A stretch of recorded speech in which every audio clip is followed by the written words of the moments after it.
بسم الله الرحمن الرحيم الحمد لله والصلاة والسلام على أشرف المرسلين محمد ابن عبد الله وعلى آله وصحبه أجمعين وبعد السلام عليكم ورحمة الله وبركاته abatulaba era abatuwuliriza nate era tutuze n'omusomo gwaffe nga gulina omulamwa ogamba nti mirimo ki egyo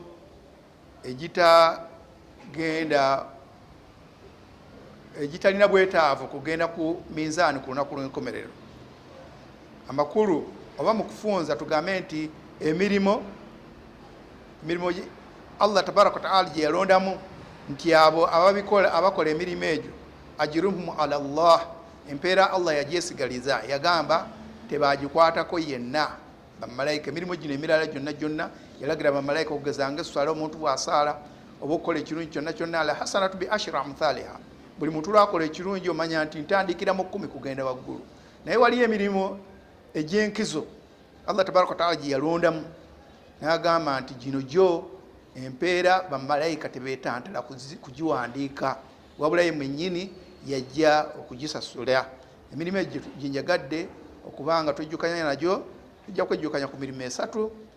Thalathatun ajruhum ala Allahi taala, abantu bamiteeka esatu empeera zaabwe ziri wa Allah tabaraka wa taala.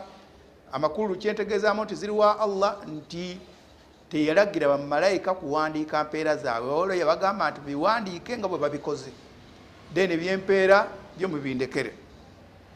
Abantu abo basatu nga tetunnatuuka ku bujulizi be bano: as-sabirun, abagumikkiriza;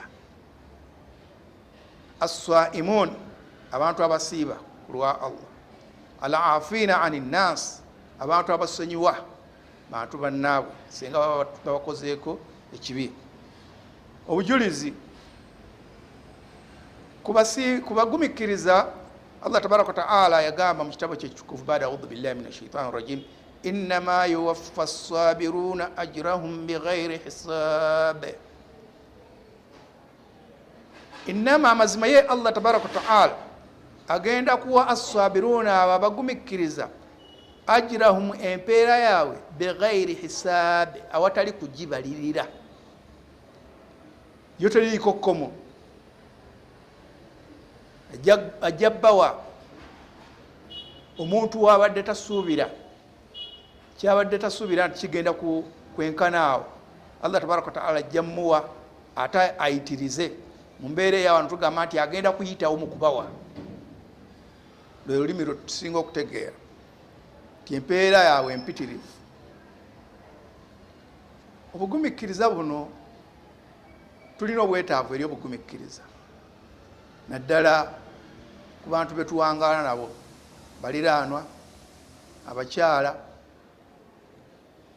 ab'eŋŋanda, basiraamu bannaffe, mu mamotoka mutambulira mu nguudo, yonna ofuna ebikunyiiza naye tasbir, ogumikkiriza ku kugera kwa Allah tabaraka wa taala kwaba akugeredde.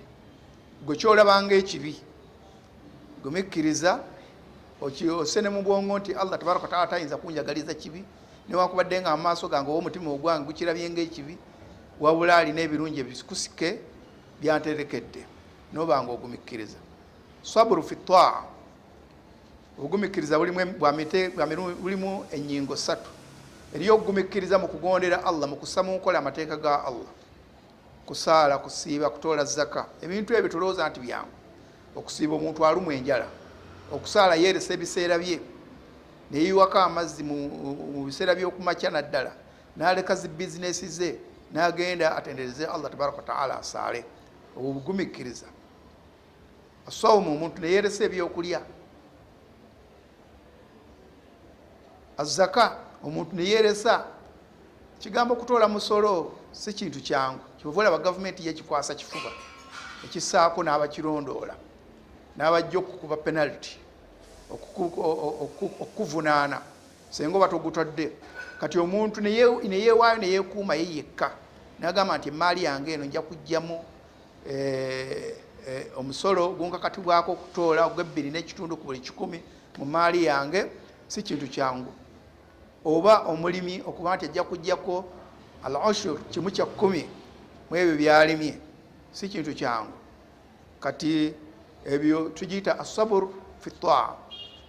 Nebairo saburu anil maasiya, obugumikiriza omuntu bwakola aleme okugwa mu nsobi mu bwononefu mu ekyo Allah kye yaziyiza. Allah ne bagamba nti kino obusiraamu kyabugaana. Kayala ne kakuluma ne kakuba obwavu, naye nga waliwo ssente ze bawola kuddizaako amagoba matono bwe gati. Ayinza okugamba nti oli bwawola akuwola kakadde, naye mu mwezi mulamba ogenda mumuddizaayo 15,000 n'ogamba nti nedda 5 ezo riba ŋŋaanyi n'okyeresa n'ototoniya kiri bugoba bwataddeko n'obufuula nga kinene ewaani ewa Allah tabaraka wa taala nti Allah yalangirira olutalo eri abo abalya riba, naye ng'obwavu bukuluma. Tasbir gw'omuvubuka n'ogumikkiriza, tonnafuna mbeera yakuwasa obusobozi obuwasa naye n'otoyenda. Omuvubuka mukyala musajja oba mwami oba omuntu yenna omusajja omukulu mukyala we yanoba oba gwe omukyala baawe mwayawukana oba yakufaako abalala olemereddwa okuzzaawo mulala n'ogumikkiriza nti sijja kukola bwenzi. Saburu anil maasiya, n'otolwana n'otovuma kubanga bwononefu, n'otokolera bantu nsaalo naye ng'ate waali musaaliddwa. Alhasad saburu anil maasiya. Then saburu eyokusatu obugumikkiriza omuteeko omulala asaburu anil qada wal qadar, kwebyo Allah tabaraka wa taala byakugerera byabakugeredde. Obadde mugagga emaali yo netokomoka, wagenze weebase ogaddewo bulungi, ababbi ne bajja ne bakubba, oba ebintu bisitowayo nekwata omuliro, oba business emotoka giwatiseeko ebyamaguzi ogenda okuwulira nti yagudde mu mabira, teyiseewo n'ogamba nti qaddara Allahu wama shaa faala, n'otoyogera kisukka ku ekyo, n'ofiirwa omwana ow'oluganda, n'ofiirwa taatawo maamawo oba ow'oluganda lwo oba mukwano gwo mubbaawo mukyalawo, naye ng'obaddemu n'ebirowoozo bingi nnyo, pulaani mpitirivu ku muntu oyo, mutaddemu ssente empitirivu, mutaddeko ebirowoozo byo byonna byonna, Allah tabaraka wa taala najjamu kujjako nga gwe badde osuubira nti ono yagenda, mwana wange ono yalinziika, ogenda okugira bwoti ng'ate yakusoose okufa. Fatasbir, n'obanga okola nga Nabbi sallallahu alaihi wasallam bwe yakola. Yagamba atya ng'afiiriddwa mutabani we Ibrahim nga basahaba bamulaba Madina, yagamba nti inna alqalb tahzan, omutima gunakuwala, gufuna enyiika ku kintu ekigukosezza. Wala ain tadma, ate amaaso gakulukusa amaziga. Wala naqulu illa ma yurdi rabbuna, nagamba nti naye tulina okwekuuma ku nnimi zaffe ne tutogera okuggyako ekyo ekisiimisa omutonzi waffe Allah tabaraka wa taala. Mukkiriza bwe yali badde mu kiseera ky'obuzibu, okukaaba asobola okukaaba naye ng'akaabisa maaso, n'anyolwa mu mutima gwe, olulimi n'alufuga, eyo saburu, n'ofuga olulimi lwo n'otononooza ani yamusse, yaliddeko wa gundi, ani yamwogeddeko ekigambo, ani yakozebwa ati, ani abadde ensonga y'okufa kw'omuntu ono. Abantu omuteeko gwo omuntu akola ebyo ebisatu, omugumikiriza mu mbeera ez'esatu zetwogeddeko, oyo empeera ze Allah tabaraka wa taala zimuteekerateekera ng'agenda zimuwa bighairi hisaab, nga tekuliiko mbalirira, tebirimu accountability nti lwaki ate kisusseewo. Amalala aswaimun, omusiibi, omuntu yeewaayo n'asiiba lillah subhanahu wa ta'ala, ekyo nakyo Allah tabaraka wa taala yakyesigaliza. Okusiiba kumanyiddwa tekutujja kugenda diipu nnyo, buli omu amanyi kyatuukako mu kusiiba.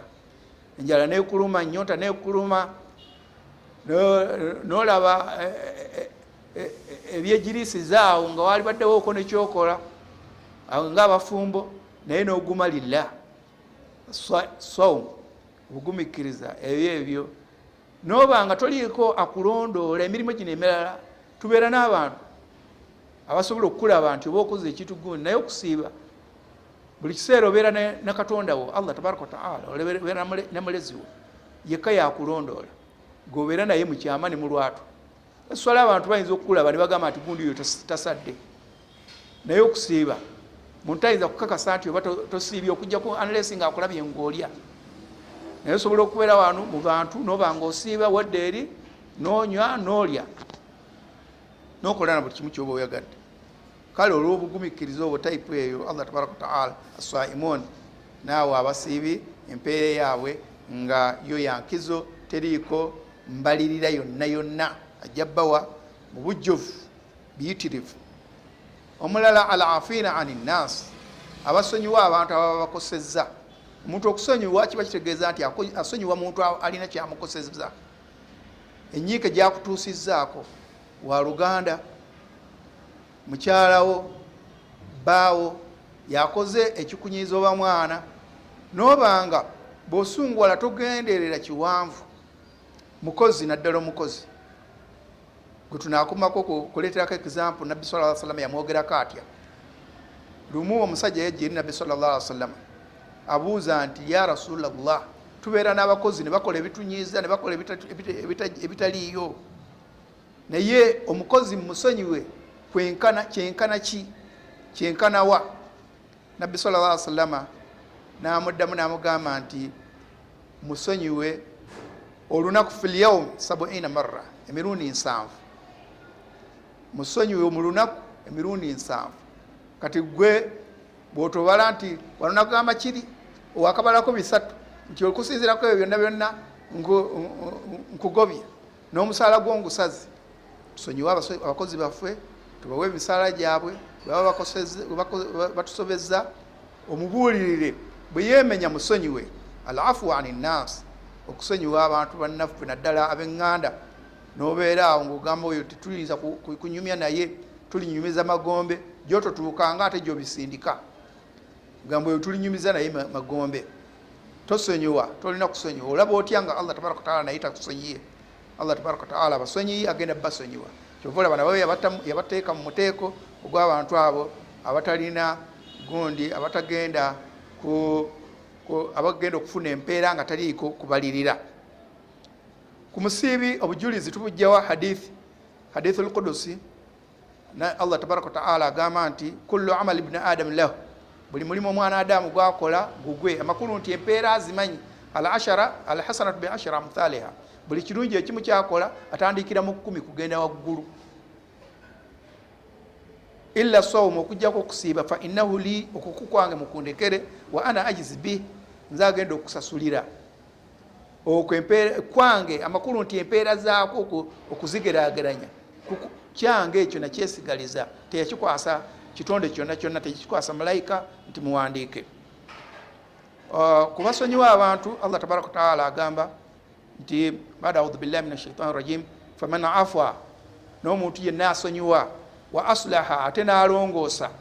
Osonyiye bw'omala ate n'ogira ki, n'olongoosa. Gw'osonyiye n'omulaga nti nkusonyiye, n'omuwaayo akalabo kabadde tasuubira, mu kifo ky'okumutema omusaala, ate n'omuwaayo n'ogamba nti kano nkakuwadde nga njagala olongoose, lwankosezza mu kintu kiri, naye nkuwadde 10 luno, nkuwaddeyo ne kasoda kano okanywe, kyenoonyaamu olongoose oleme kuddayo kubeera mu ekyo kibagamba nti wa aslaha, n'olongoosa, fa ajruhu ala Allah, abantu abakikulanga ekyo empeera zaabwe ziriwa Allah tabaraka wa taala. Tusaba Allah tabaraka wa taala atusse mu bagumikiriza, atusse mu basiibi, atusse mu abo abasonyiwa bannaffe yadde nga tebanneenenya.